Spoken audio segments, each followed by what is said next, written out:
ಬ್ರಿಟಿಷರಿಗೆ ನೀಡಿದ್ದ ಸಾಲ ವಾಪಸ್ ಕೇಳಿದ ಮೊಮ್ಮಗ. 109 ವರ್ಷಗಳ ಬಳಿಕ ಶುರುವಾಯಿತು ಕಾನೂನು ಸಮರ. 1917ರಲ್ಲಿ ಮೊದಲ ಮಹಾಯುದ್ಧದ ವೇಳೆ ಸೆಹೋರ್ನ ಉದ್ಯಮಿ ಸೇಠ್ ಜುಮ್ಮಾಲಾಲ್ ಅವರು ಬ್ರಿಟಿಷ್ ಸರ್ಕಾರಕ್ಕೆ ನೀಡಿದ 35,000 ರೂಪಾಯಿ ಸಾಲ ಈಗ ಸುದ್ದಿಯಲ್ಲಿದೆ.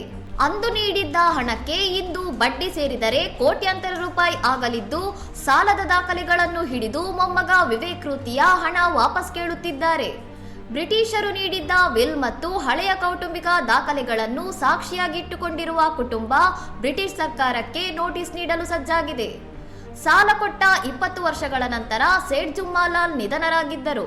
ಅಂದಿನಿಂದ ಇಂದಿನವರೆಗೂ ಈ ದಾಖಲೆಗಳನ್ನು ಕುಟುಂಬಸ್ಥರು ಜೋಪಾನವಾಗಿ ಕಾಪಾಡಿಕೊಂಡು ಬಂದಿದ್ದಾರೆ.